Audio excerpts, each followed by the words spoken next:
पाकिस्तान की हुकूमत ने सुटिया रात के हनेरे च लोकां उत्ते पेट्रोल बंब।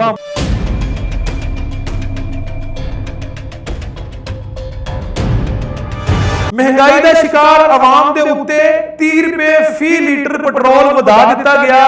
पाकिस्तान च 1 लीटर पेट्रोल की कीमत पहुंची 180 रुपए ते।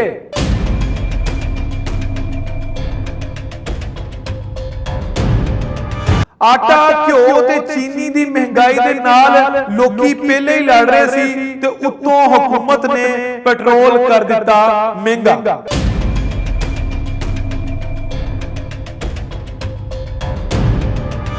सत श्री अकाल, नमस्कार ते अस्सलाम वालेकुम। तुसी वेख रहे हो इंडोज टीवी आस्ट्रेलिया ते मैं तुहाडा मेज़बान नासिर अली।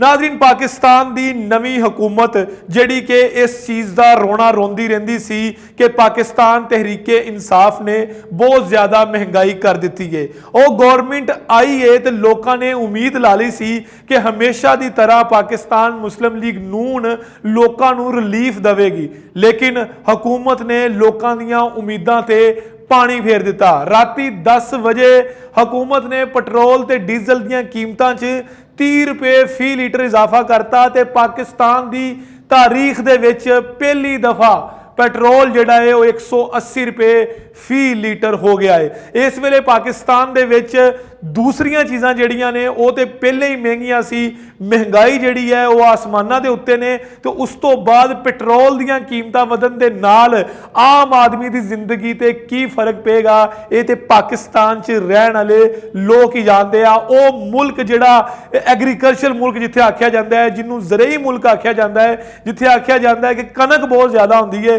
उस मुल्क दे विच पहले ही 50 तो 60 रुपए किलो आटा मिल रहा है, तो उत्तों दूसरी तरफ पेट्रोल जिहड़ा हैगा वो 180 रुपए फी लीटर हो गया। पाकिस्तान के वजीरे खजाना मिफ्ता इस्माइल जिहड़े ने उन्होंने कहा कि मैं तो पहला ही ये गल कह रहा सी कि पिछली हुकूमत ने 30 रुपए सबसिडी दे के लोगों को सारी मैशियत जिहड़ी सी वो डबो दी सी। इसलिए बहुत जरूरी हो गया सी कि असी 30 रुपये फी लीटर कीमत वधाई है, क्योंकि IMF का नवा प्रोग्राम है वो मुताबिक पेट्रोल दी कीमत अगर असी ना वधांदे तो IMF वालों सानू किस्त जिहड़ी सी वो मसूल नहीं सी होनी। लोगों के विच बहुत ज़्यादा गमो गुस्सा पाया जा रहा है, लेकिन हाले तक लोगों वालों कोई भी वड्डा एहतजाज या प्रोटेस्ट वेखण नूं नहीं मिलिया। साडे लोग हाले भी लकीर दे फकीर ने जदों रात नूं 10 बजे पेट्रोल दीयां कीमतां च इजाफे का टीवी ते ऐलान सुनिया तो लोग घरां चों अपनी मोटरसाइकिलों ते गड्डियां लैके पेट्रोल पंपां ते पहुंच गए तो बहुत ज़्यादा रश लग गया, क्योंकि 12 बजे तो बाद 2 घंटिया तो बाद पेट्रोल की 1 लीटर की कीमत जिहड़ी सी वो 30 रुपए वध जानी सी। इस वेले पाकिस्तान दे विच महंगाई की जिहड़ी शरह हैगी है, जदों दा पाकिस्तान वजूद च आया है उदों तो लैके हुण तक पाकिस्तान दे विच महंगाई जिहड़ी है वो बहुत ज़्यादा है। आम आदमी दिहाड़ीदार मजदूर जिहड़ा हैगा ओदा सर्वाइव करना, ओदा रहना बहुत ही औखा हो गया है। दूसरी तरफ पाकिस्तान तहरीके इंसाफ के चेयरमैन इमरान खान जिहड़े ने वो इस गल ते बाजिद ने कि ओही गवर्नमेंट या ओही आपोजिशन जिहड़ी साडी आपोजिशन ते हुण गवर्नमेंट च पाकिस्तान मुस्लिम लीग नून वो अज तो 2 महीने पहले महंगाई मार्च कर रहे सी, वो कह रहे सी महंगाई बहुत हो गई है, तो हुण उन्होंने महंगाई करके साबित कर दिता कि असी जिहड़ी गवर्नमेंट कर रहे सी वो बिल्कुल ही ठीक कर रहे सी। दूसरी तरफ पाकिस्तान तहरीके इंसाफ के तर्जमान फवाद चौधरी ने आख्या है कि इमरान खान ने जिहड़ा रूस दे कोलों रशिया दे कोलों पेट्रोल लेना सी, जिहदी बुनियाद ते साडी हुकूमत लाई गई, जिहदी बुनियाद ते अमेरिका ने साडे खिलाफ साजिश की ते साडे उत्ते इंपोर्टेड गवर्नमेंट मुसल्लत की, उस वजह तो उस पेट्रोल की वजह तो लोगों को सबसिडी देने की वजह तो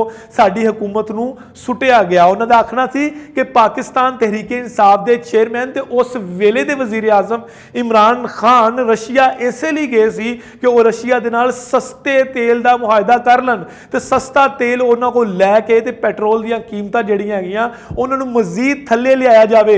150 रुपए फी लीटर पेट्रोल नूं पाकिस्तान तहरीके इंसाफ की गवर्नमेंट थल्ले लियाना चाह रही सी, लेकिन इस हुकूमत ਦੀਆਂ ਨਾਕਸ ਪਾਲਿਸੀਆਂ ਜਿਹੜੀ ਕਰੰਟ हुकूमत ਚੱਲ ਰਹੀ ਹੈ 1 ਮਹੀਨੇ ਦੇ ਵਿੱਚ ਖੁੱਲ ਕੇ ਸਾਹਮਣੇ ਆ ਗਈਆਂ ਨੇ। ਦੂਸਰੀ ਤਰਫ ਸਾਡਾ ਹਮਸਾਇਆ ਮੁਲਕ ਭਾਰਤ ਜਿਹੜਾ ਹੈ ਉੱਥੇ 7 ਰੁਪਏ ਫੀ ਲੀਟਰ ਪੈਟਰੋਲ ਘਟਿਆ ਹੈ।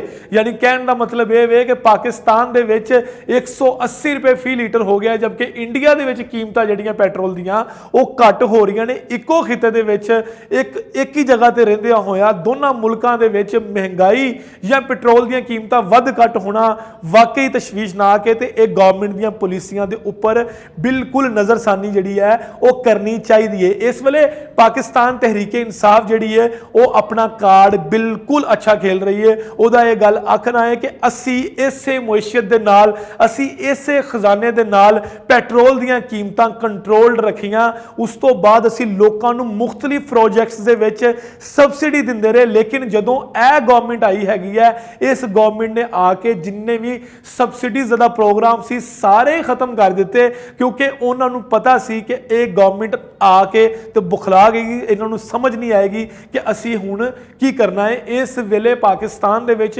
ਪੈਟਰੋਲ ਦੀਆਂ ਕੀਮਤਾਂ ਜਿਹੜੀਆਂ ਹੈਗੀਆਂ ਨੇ ਉਹ ਆਪਣੀ ਹਿਸਟਰੀ ਦੇ ਵਿੱਚ ਬਹੁਤ ਜ਼ਿਆਦਾ ਬੁਲੰਦ ਤਰੀਨ ਹੋ ਗਈਆਂ ਹੈ ਤੇ ਆਖਿਆ ਇਹ ਜਾ ਰਿਹਾ ਹੈ ਕਿ ਮਹਿੰਗਾਈ ਜਿਹੜੀ ਹੈਗੀ ਹੈ ਉਹ ਇੱਕ ਦਫਾ ਫੇਰ ਵਧੇਗੀ, ਕਿਉਂਕਿ ਜ਼ਿੰਦਗੀ ਦਾ ਪੀਆ ਜਿਹੜਾ ਹੈਗਾ ਪਾਕਿਸਤਾਨ ਦੇ ਵਿੱਚ, ਟਰਾਂਸਪੋਰਟ ਜਿਹੜੀ ਹੈਗੀ ਹੈ ਪਾਕਿਸਤਾਨ ਦੇ ਵਿੱਚ, ਬਿਜਲੀ ਜਿਹੜੀ ਹੈਗੀ ਹੈ, ਟੋਟਲ ਉਹਦਾ ਕਨਸੈਪਟ ਜਾਂ ਉਹਦਾ ਇੰਟਰਲਿੰਕ ਜਿਹੜਾ ਹੈਗਾ ਉਹ ਪੈਟਰੋਲ ਦੇ ਨਾਲ ਹੀ ਹੈਗਾ। ਪੈਟਰੋਲ ਹੋਏਗਾ ਤੇ ਆਮ ਆਦਮੀ ਦੀ ਜ਼ਿੰਦਗੀ ਚੱਲੇਗੀ, ਗੱਡੀਆਂ 'ਚ ਪੈਟਰੋਲ ਚੱਲੇਗਾ ਤੇ ਆਮ ਆਦਮੀ ਤੱਕ ਖੁਰਾਕ ਪਹੁੰਚੇਗੀ, ਆਮ ਆਦਮੀ ਨੂੰ ਰੋਜ਼ਗਾਰ ਮਿਲੇਗਾ। ਪੈਟਰੋਲ ਹੋਏਗਾ ਤੇ ਫੈਕਟਰੀਆਂ ਦੇ ਇੰਜਨ ਚੱਲਣਗੇ ਤੇ ਮਜ਼ਦੂਰ ਦਾ ਘਰ ਚੱਲੇਗਾ। ਲੇਕਿਨ ਪੈਟਰੋਲ ਦੀਆਂ ਕੀਮਤਾਂ ਵਧਣ ਦੇ ਨਾਲ ਆਮ ਆਦਮੀ ਦੀ ਇਨਕਮ ਜਿਹੜੀ ਹੈਗੀ ਹੈ ਉਹ ਉੱਥੇ ਦੀ ਉੱਥੇ ਹੀ ਹੈ। ਲੋਕ ਜਿਹੜੇ ਹੈਗੇ ਨੇ ਇਸ ਵੇਲੇ ਬਹੁਤ ਜ਼ਿਆਦਾ ਪਰੇਸ਼ਾਨ ਹੈ। ਹੁਣ ਵੇਖਣਾ ਇਹ ਵੇ ਕਿ ਸਾਡੇ ਲੋਕ ਜਿਹੜੇ ਹੈਗੇ ਨੇ ਕਿਆ ਇਸੇ ਤਰ੍ਹਾਂ ਖਾਮੋਸ਼ ਰਹਿਣਗੇ, ਕਿਆ ਨਾਕਸ ਪਾਲਿਸੀਆਂ ਜਿਹੜੀਆਂ ਹੈਗੀਆਂ ਉਹਨੂੰ ਬਰਦਾਸ਼ਤ ਕਰਦੇ ਰਹਿਣਗੇ, ਕਿਆ ਇਹੀ ਸਿਆਸਤਦਾਨ ਜਿਹੜੇ ਰਿਪੀਟ ਹੋ ਕੇ ਸ਼ਕਲਾਂ ਬਦਲ ਕੇ ਸਾਡੇ ਸਾਹਮਣੇ